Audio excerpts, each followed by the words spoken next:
first sign that my sister was stealing my identity came wrapped in a perfectly innocent email about eyelash extensions. I almost deleted it, just another spam message cluttering my inbox, but something made me pause. The salon was thanking me for my recent $400 appointment. In Miami, I live in Seattle. My name is Delilah, and I'm what you'd call the responsible sister. The boring one, the one who works in cybersecurity and has never maxed out a credit card. I definitely don't spend $400 on eyelashes, and I haven't been to Miami since college. Hey, did you get any weird charges recently? I texted my roommate Layla, wondering if maybe our local coffee shop system had been compromised. Nope, all clear here. Why? Someone tried to buy a yacht with your card. Eyelashes, actually, in Miami. That's specific. You thinking what I'm thinking? I was, but I didn't want to be right. My phone rang. Unknown number. Usually I let those go to voicemail, but something told me to answer. Hello? Is this Delilah? I'm calling about your outstanding balance. What outstanding balance? The personal loan that's now 60 days past due. We've sent multiple notices. I don't have any personal loans. The collector sighed. Ma'am, we have all the documentation. Your sister confirmed the address last week when... He caught himself.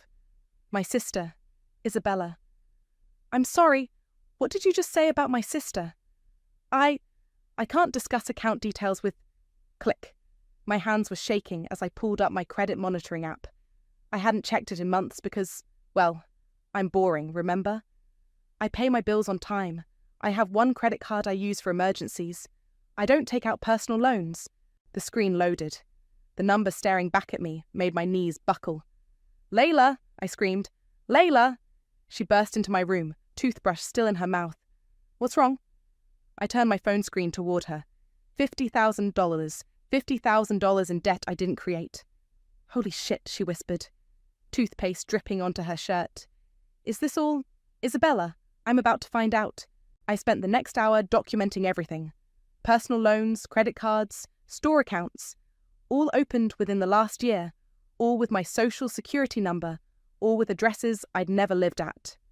Look at this. Layla pointed at my screen. These applications were all submitted from the same IP address. My parents' house, I said quietly. Where Isabella still lives. My phone buzzed. Another email, but this one made my blood run cold.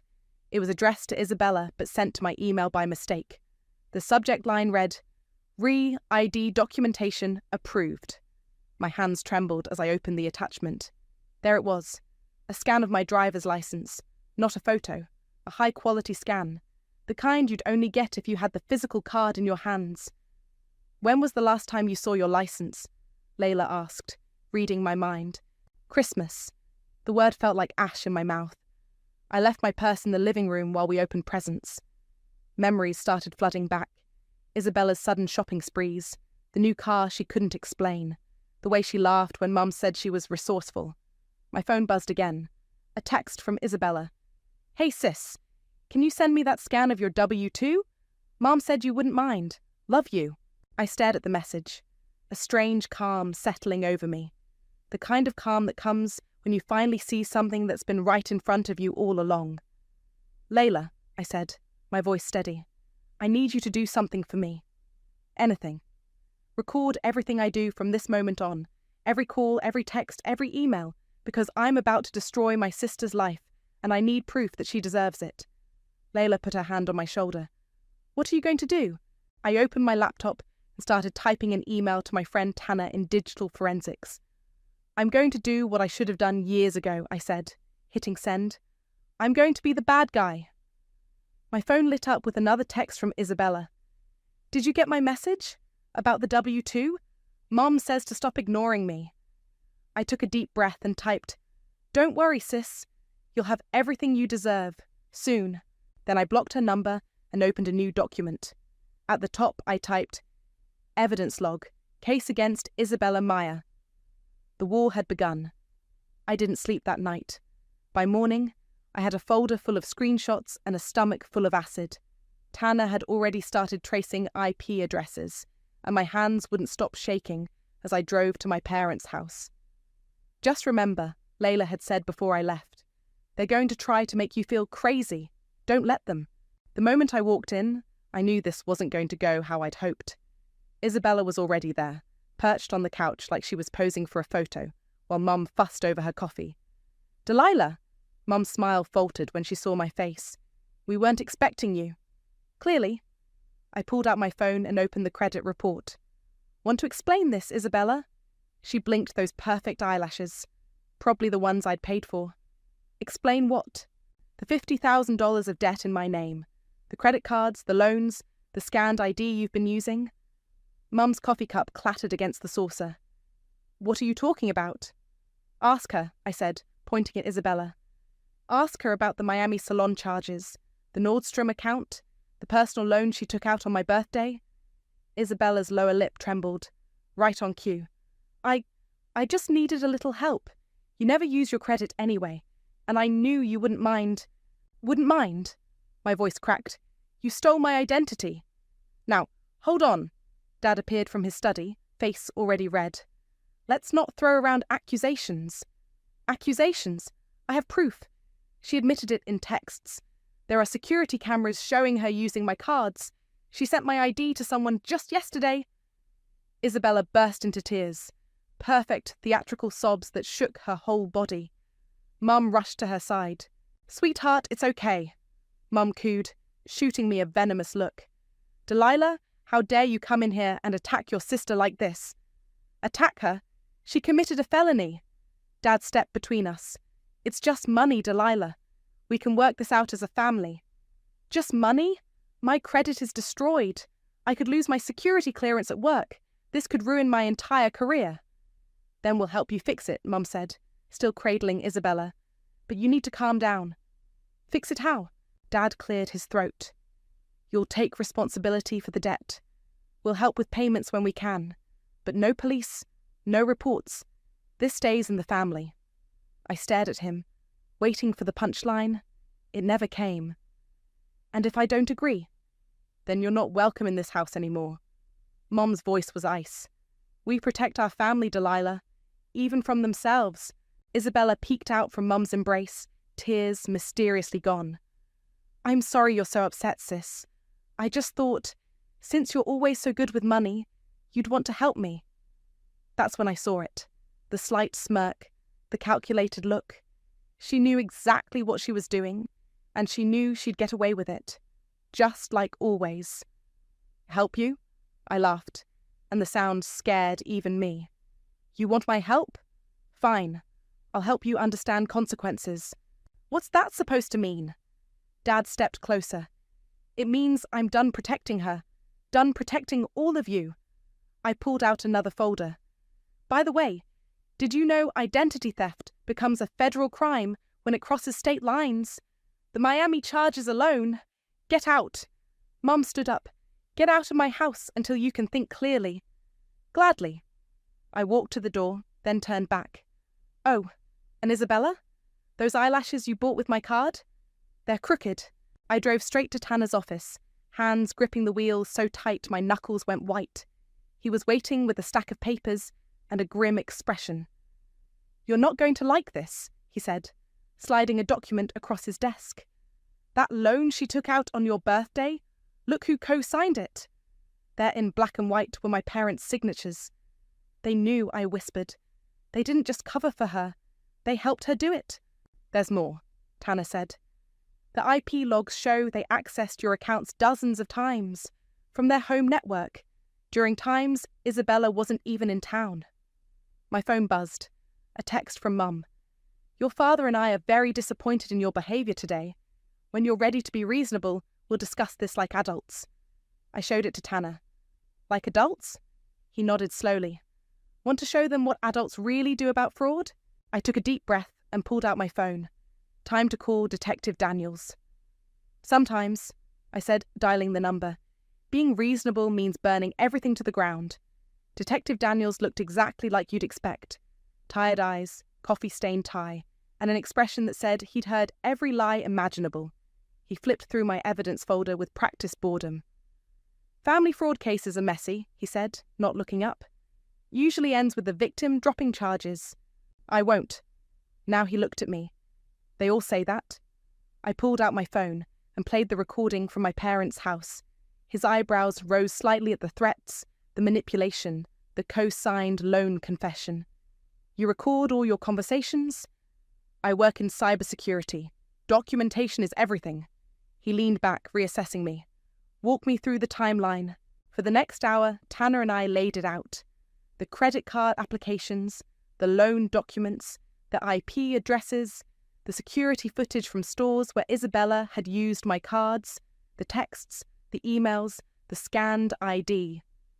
And this? Daniels pointed to a timestamp on one of the loan applications. That's what broke me, I said. She applied for it at 12:01 a.m. on my birthday. Symbolic, he muttered, making notes.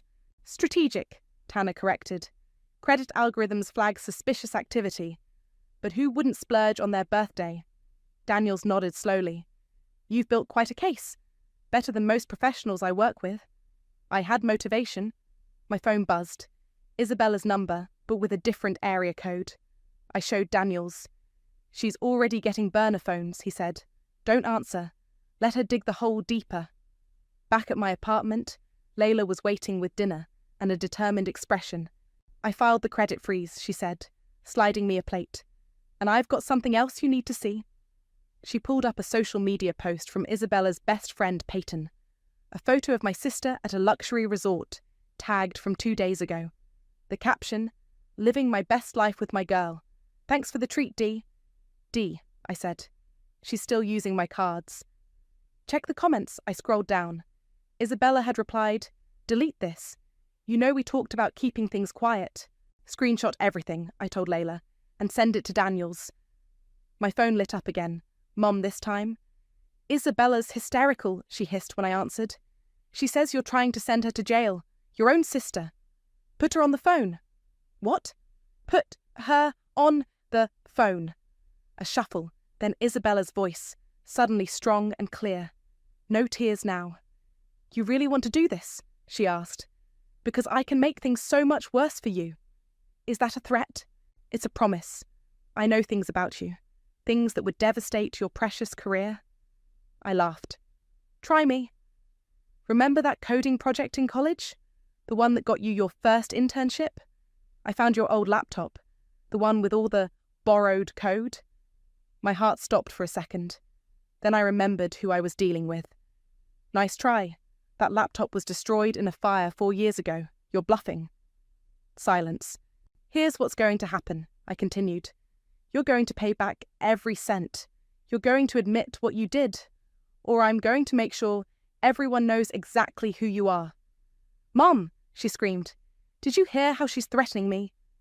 I hung up and immediately sent the recording to Daniels. Within minutes, he texted back, adding witness intimidation to the charges. Keep it coming. Tanner called next. You need to see this right now. I drove to his office, where he had multiple screens displaying financial records. Look at the loan paperwork, he said. Really look at it. I scanned the documents until I saw it. The notary stamp on my parents' signatures. The date. They signed this the day before I even got my driver's license renewed, I whispered. They planned this. All of it. Want to know the best part? Tanner pointed to a small checkbox. They used your parents' house as collateral. If this loan defaults, they lose everything. My phone buzzed with a text from an unknown number. Family meeting, tomorrow, 7 p.m. Be there or we go nuclear. Dad. I showed it to Tanner. Perfect, he said. Detective Daniels can have a warrant ready by then. No, I replied, a plan forming. Tell him to wait. Tomorrow night I want them to think they've won. I want them comfortable, confident. And then I thought about that birthday loan, about years of being the responsible one, the boring one, the one they could safely ignore. And then I show them what nuclear really looks like. I arrived at my parents' house at 6:55 p.m., wearing my most responsible daughter outfit, the kind of clothes that said, I've come to my senses. Tanner's surveillance van was parked 3 blocks away, recording everything. You're late, Mum said when I walked in. Actually, I'm 5 minutes early. Isabella sat in Dad's leather armchair like it was a throne. She'd been crying again. Her mascara was artfully smudged. Sit down, Dad commanded. We've come up with a solution. I perched on the edge of the couch, phone recording in my pocket. I'm listening. Mum pulled out a stack of papers. We've spoken to our lawyer. He's drawn up an agreement. You'll assume responsibility for all the outstanding debts, and we'll help you make the payments. How generous, I said, taking the papers. And Isabella? Your sister has agreed to seek counselling for her spending habits, Dad said proudly, like this was some great concession. That's it? Isabella sniffled. I said I was sorry. Sorry doesn't fix my credit score. About that. Mum slid another document across the coffee table. We've prepared a statement. You'll tell the credit bureaus these were authorised charges, that this was all a misunderstanding. I stared at the paper. You want me to lie? We want you to fix this. Dad's face was turning red again. This family has a reputation to maintain. A reputation, I repeated slowly. Is that what you were maintaining when you co-signed her loan? When you helped her steal my identity? The room went silent. What are you talking about? Mum's voice wavered. I pulled out my phone and played the recording of Isabella admitting to the theft. Then the security footage of my parents at the bank, signing the loan documents the day before I renewed my license. Where did you get that? Dad stood up.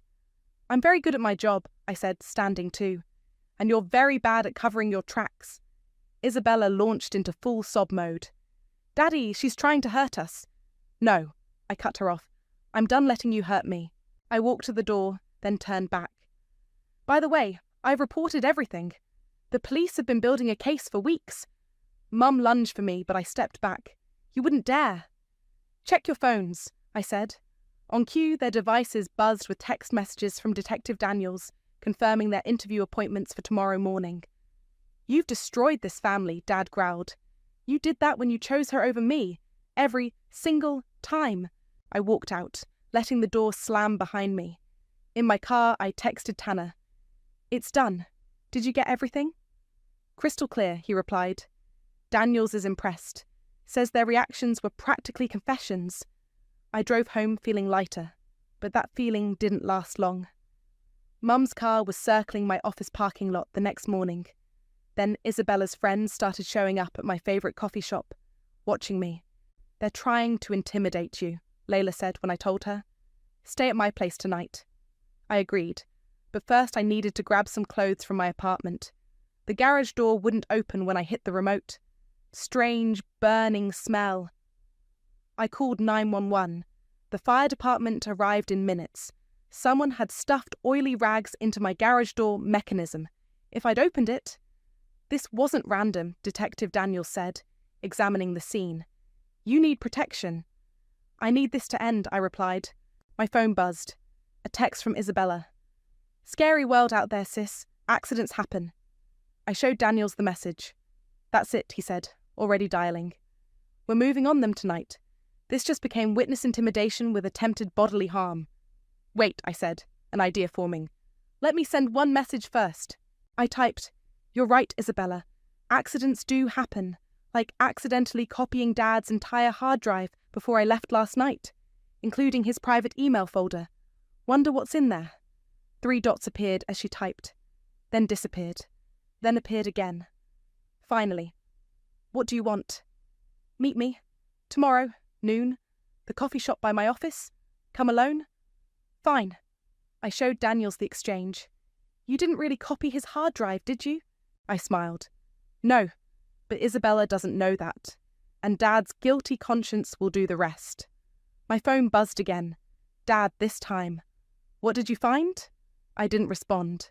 Let them sweat. You're playing a dangerous game, Daniels warned. No, I said, watching the fire department pack up their gear. I'm just finally playing their game, and I'm better at it than they are. That night, from Layla's couch, I sent one final text to my family's group chat. See you tomorrow. Bring your confessions or I'll bring mine. Then I turned off my phone and slept better than I had in years. The coffee shop was packed when I arrived at 11:45. Perfect. Plenty of witnesses. Tanner sat in one corner, pretending to work on his laptop. 2 plainclothes officers nursed lattes by the window. Detective Daniels waited in his car across the street. At 11:55, My phone lit up with a text from an unknown number. Back booth. Now. I looked up to see Peyton, Isabella's best friend, sitting alone in the corner. This wasn't part of the plan. "Where's Isabella?" I asked, sliding into the booth. Peyton looked terrible, mascara smeared, hands shaking as she clutched her coffee cup. "She's not coming. But we need to talk." "About what?" "About how your sister ruined my life too." I leaned forward. "I'm listening." "Last month, Isabella convinced me to co-sign on a car loan. Said she needed a co-signer because of some mix-up with her credit." Peyton laughed bitterly. "Guess I know what that mix-up was now." "Let me guess. She hasn't made any payments?" "Worse. The car doesn't exist. It was all fake paperwork. But the loan is very real, and now they're coming after me for $45,000. My heart sank. "How many others?" "At least 3 that I know of. She's been running this scam for months. Different names, different stories, but always the same pattern." I pulled out my phone and texted Daniels. "You need to hear this." "That's not all, Ming," Peyton continued, her voice dropping. "Yesterday, she asked me to hold on to a package. Said it was just some old photos, but it wasn't." "What was it?" "Blank credit cards, dozens of them. And a machine. I googled it. It's for encoding magnetic stripes." My hands started shaking. "Where is it now?" "In my trunk. I was going to turn it in, but then I saw your parents outside my house this morning. Just watching. I'm scared, Delilah." I texted Daniels again. "Need escort to Peyton's car. Evidence inside." "Isabella's planning something big," Peyton said. "She's been talking about Costa Rica, about how they don't extradite for financial crimes. She has a flight booked for next week." "How do you know this?" She pulled out her phone and showed me screenshots. Isabella and my mother discussing passport details, flight confirmations, offshore account numbers. "They're all in on it," Peyton whispered. "Your parents. They're not just covering for her. They're helping her run." My phone buzzed. "Isabella, since you're chatting with my ex-bestie, thought you'd like to know. Mom and Dad's house is empty. Nobody home to protect all those precious files you claim to copy. Oops." I showed Peyton the text. Her face went white. "She's going to burn down their house? Her own parents' house?" "No," I said, the pieces finally clicking. "She's going to burn down their house and blame me. The perfect revenge story, the jealous sister, driven mad by false accusations, destroys the family home." I forwarded the text to Daniels. His response was immediate. "Units en route. Stay where you are." But Peyton was already standing. "We have to go. The evidence in my car. If she knows I talked to you." We rushed outside. 2 blocks away, sirens wailed. "Your car," I said. "Where is it?" "The parking garage, 2nd level." We ran. The garage was dark, quiet. Too quiet. "Something's wrong," I whispered. Peyton's car came into view. The trunk was open. Empty. "Looking for this?" Isabella stepped out from behind a pillar, holding a small duffel bag. "Really, Peyton? I thought we were friends." "It's over, Isabella," I said. "The police are already on their way." She smiled. That perfect practice smile. "To do what? Arrest me for having an empty bag? Check the trunk, sis. Check the whole car. Everything's gone." Peyton started crying. "What did you do?" "The better question is, what did you do?" Isabella's voice turned sharp. "Because according to the security cameras, you just spent 20 minutes trying to convince my poor sister to help you frame me, right before you planted evidence in your own car." My blood ran cold. She'd planned this entire meeting. "Nobody will believe that," I said. "They'll believe the video. They'll believe the witnesses who saw you two conspiring. They'll believe the threatening texts you sent me, the ones where you demanded money to keep quiet about your little fraud scheme." Sirens grew closer. "Face it, sis," Isabella smirked. "You just walked right into my trap, and this time you're going down alone." But she was so focused on her victory speech that she didn't notice me reach into my pocket and press stop on the recording app. "Drop the bag, Isabella." Detective Daniels' voice echoed through the parking garage. He stepped out from behind a concrete pillar, gun drawn. Isabella's smirk faltered. "This is a private family matter, Detective. Nothing private about fraud, identity theft, and conspiracy." He nodded to his right. "Or attempted arson." 2 more officers emerged. leading our parents in handcuffs. Mum's mascara was streaked down her face. Dad looked small, defeated. "What did you do?" Isabella screamed at me. "I learned from the best," I said, holding up my phone. "Always have a backup plan, right?" Daniels gestured to the bag. "Put it down, slowly." She did, eyes darting between the exits. "This is all a misunderstanding." "Save it for your statement," Daniels said. "Though your mother's already given quite an interesting one." Mum's head snapped up. "I didn't—" "You did," the female officer holding her said. "For 2 hours, every detail, including how this whole scheme was your idea." Isabella went pale. "Mum, I had to," Mum wailed. "They were going to take everything. The house, the accounts." "Shut up," Dad shouted. "Just shut up." But Mum was breaking. "It was supposed to be simple. Use Delilah's credit to fix our debts. She never used it anyway. But then Isabella got greedy, started selling information to her friends." "Mother," Isabella's voice cracked. "The loan company was investigating," Mum continued. "We had to make it look like Delilah was crazy, discredit her before she figured it out. Isabella said she could handle it." Daniels nodded to his officers. "Read them their rights." As they were cuffed, Isabella made one last attempt. "Delilah, please, we're family." "Family." I walked closer. "Family doesn't steal identities. Family doesn't try to frame each other. Family doesn't plan to flee the country while setting up their sister to take the fall." Her eyes widened. "How did you— your Costa Rica plans?" Peyton wasn't the only one with screenshots. "Ms. Meyer," an officer called from the stairwell. "We found the fire accelerants in their car, just like you said we would." Isabella lunged at me, but Daniels caught her. As he cuffed her, she spat. "You think you've won? You've got nothing. It's your word against—" "Actually," Tanner stepped out from his hiding spot, laptop open. "She's got everything, including the video feed you thought you controlled." He turned the screen toward her. "Next time, maybe don't use the parking garage's Wi-Fi to hack their security system." Amateur move. I watched them lead my family away.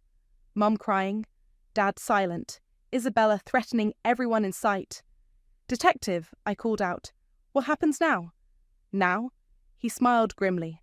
"Now they face federal charges, identity theft across state lines, wire fraud, conspiracy, attempted arson, witness intimidation." He shook his head.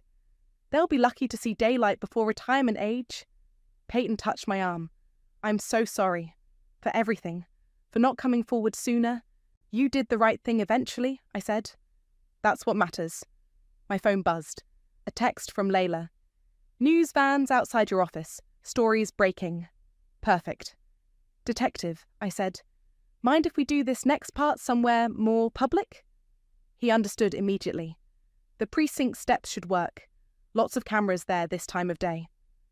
As we walked to his car, I heard Isabella's final scream echo through the garage. "I'll tell them everything. About the college coding. About the—" "You mean this coding?" Tanner held up a USB drive. "The completely legal, fully documented project that won Delilah her internship? The one your sister actually did keep copies of? Just in case?" Isabella's face crumpled as the last of her leverage evaporated. Outside, the sun was bright. News vans lined the street. Reporters waited with microphones ready. "Ready?" Daniels asked. I straightened my jacket and thought about that first fraudulent charge. The eyelash extensions that started it all. The years of being the responsible one, the boring one, the one they thought they could use and discard. "Actually," I said, "there's one more thing." I pulled out my phone and opened my banking app. In front of the gathering cameras, I transferred every cent from my parents' joint account, the one they'd given me access to for emergencies, into the victim restitution fund Daniels had set up. "For their other victims," I told him. "Seems only fair they pay for their own crimes." As the reporters surged forward, microphones extended, I smiled directly into the nearest camera.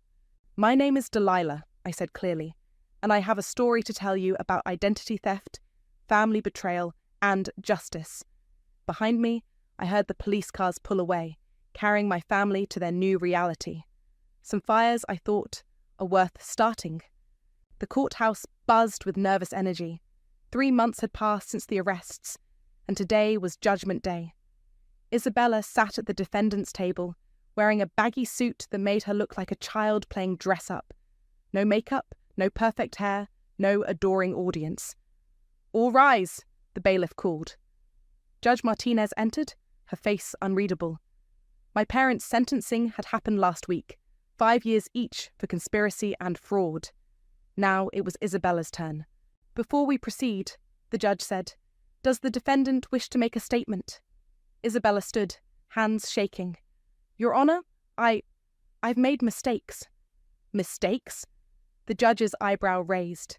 "Ms. Meyer, you orchestrated a sophisticated fraud scheme that spanned multiple states, victimized dozens of people, and nearly destroyed your sister's life. Those aren't mistakes.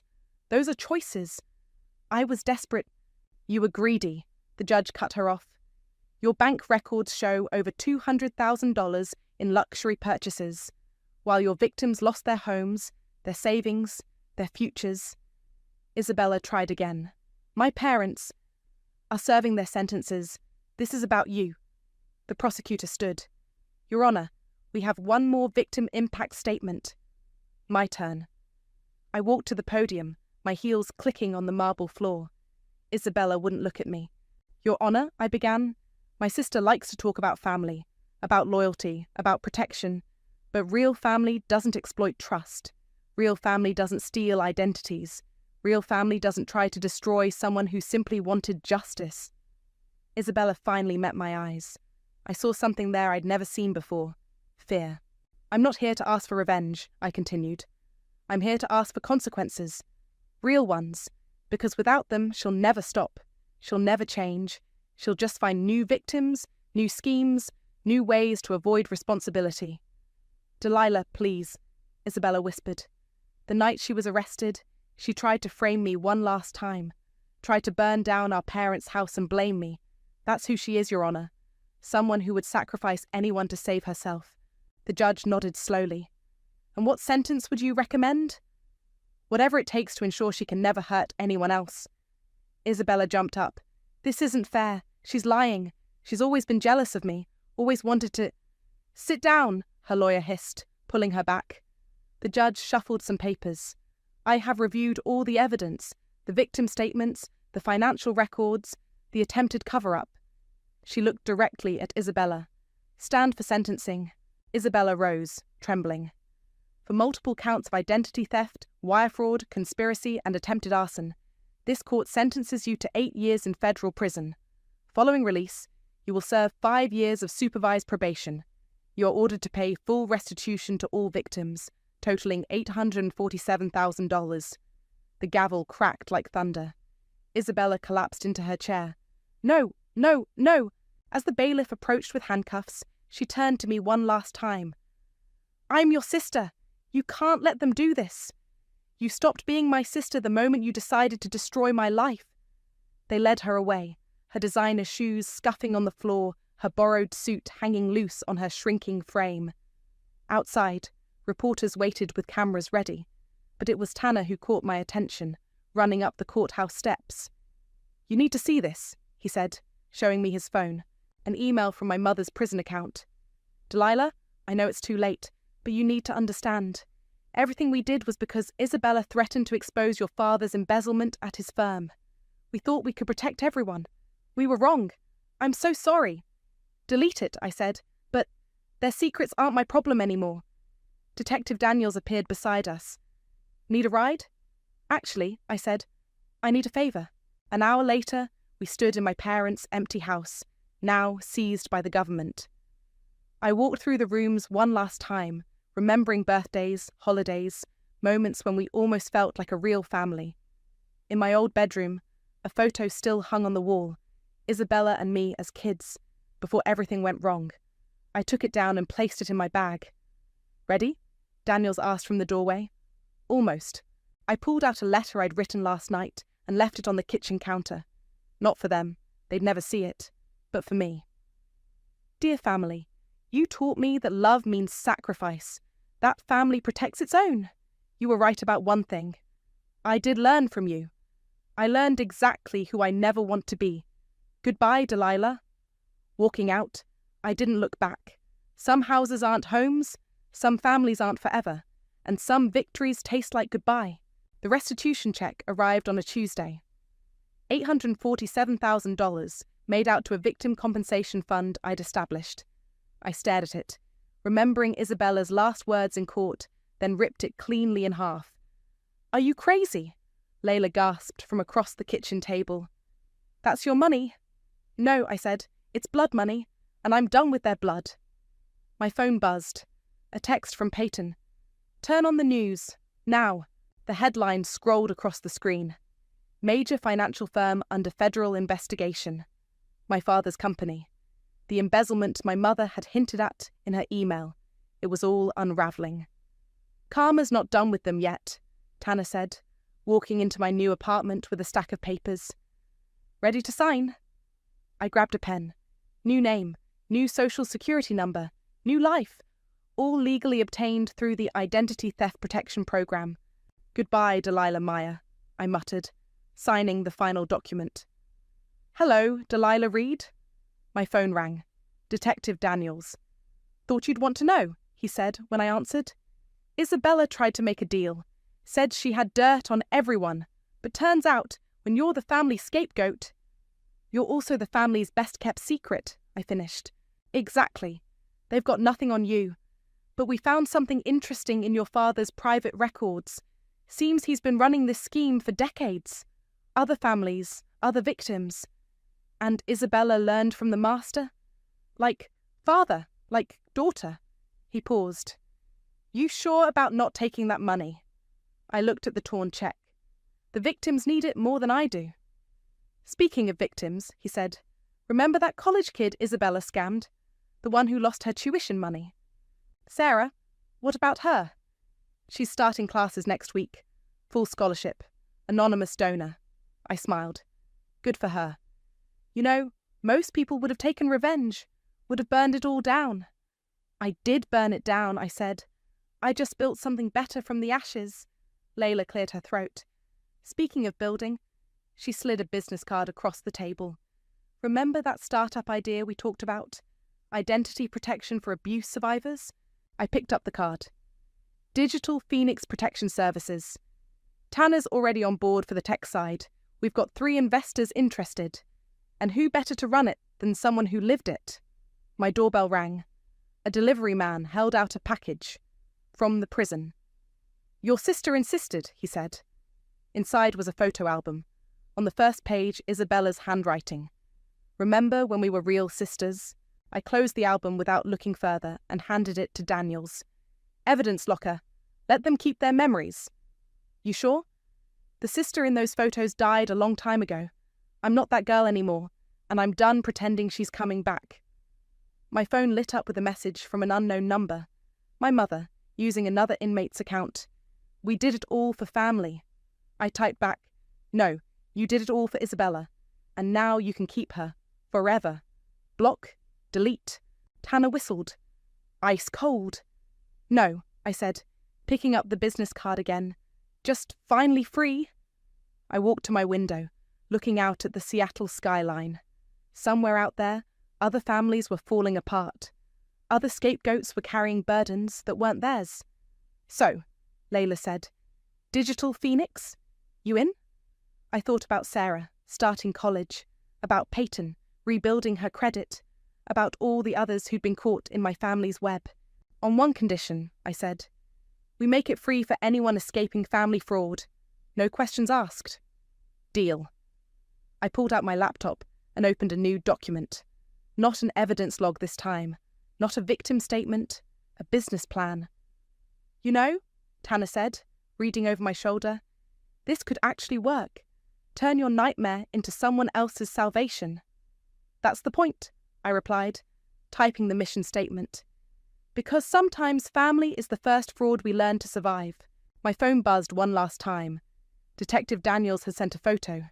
Isabella in her prison uniform, head down, walking to her cell. I deleted it without a second glance. "Ready?" Layla asked, holding up the torn check. I grabbed my coat. "Let's go donate this to the victims' fund. Then we've got a company to build." As we walked out, I caught my reflection in the hallway mirror. No more second best daughter, no more family scapegoat, just me, finally writing my own story. Sometimes karma doesn't knock on your door. Sometimes you become karma. And sometimes that's exactly the justice you need.